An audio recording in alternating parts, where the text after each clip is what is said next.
আমরা যারা নতুন ইউজার রয়েছি তারা গত ২-১ দিন খুব হতাশার মধ্যে পড়ে গিয়েছিলাম। যেমন আমি নিজেও হতাশায় পড়ে গিয়েছিলাম। এমন কি অনেকেই আমাকে যারা মেসেজে নক করেছেন, ইনবক্সে নক করেছেন, তারা অনেকেই লিখেছেন যে ফেসবুকে যে রিকমেন্ডেবল রয়েছে, রিকমেন্ডেবলটা সাসপেন্ড করা হয়েছে। এই নিয়ে অনেকে হতাশায় পড়ে গিয়েছিলেন। তাদের উদ্দেশ্যে আজকে আমার ২ টি কথা। প্রথমত, যে ফেসবুক তাদের প্রতিনিয়ত তাদের যে রুলসগুলো আপডেট করে থাকে। ফেসবুকের যে টেকনিক্যাল ইস্যুস থাকে সেই ইস্যুসগুলো তারা আপডেট করে থাকে। এই জন্য গত কয়েকদিনে অনেকের রিকমেন্ডেশন যেটি রয়েছে, ফেসবুক রিকমেন্ডেশনটি সাসপেন্ড হয়ে গিয়েছিল। তারপরে অলরেডি ইতিমধ্যে দেখা যাচ্ছে যে ম্যাক্সিমাম ইউজারদের রিকমেন্ডেশনটি পুনরায় আবার অন করে দেওয়া হয়েছে, রিকমেন্ডেশন চালু করে দেওয়া হয়েছে। তারপরেও যাদের রিকমেন্ডেশন এখনও চালু হয়নি বা কোনো কারণে আপনাদের রিকমেন্ডেশনটি সাসপেন্ড রয়ে গেছে, তারা চাইলে আপনার রিকমেন্ডেশনটি কিন্তু আবার পুনরায় অন করতে পারবেন।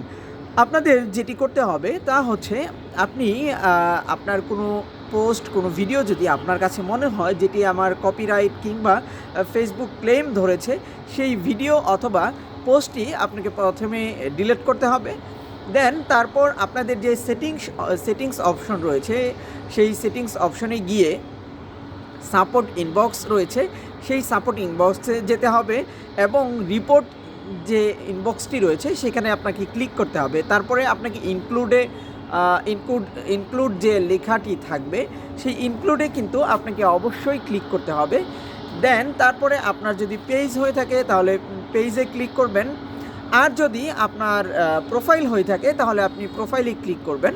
তারপরে আপনাকে যে কাজটি করতে হবে, আপনার যে ফেসবুকের রিকমেন্ডেশনটি যেটি সাসপেন্ড করা হয়েছে অথবা রিকমেন্ডেশন আপনাকে বাতিল করে দেওয়া হয়েছে, তার একটি স্ক্রিনশট নিবেন।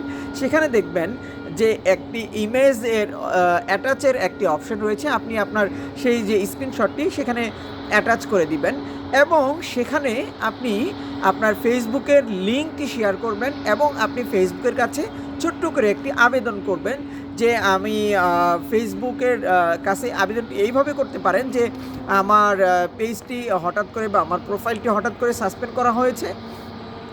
যেহেতু আমি আমার পেজে বা প্রোফাইলে কোনো ইস্যুস খুঁজে পাচ্ছি না, তাই আমি ফেসবুককে রিকোয়েস্ট করছি যেন খুব দ্রুত আমার সাসপেন্ডটি পুনরায় ফেরত দেওয়া হয়।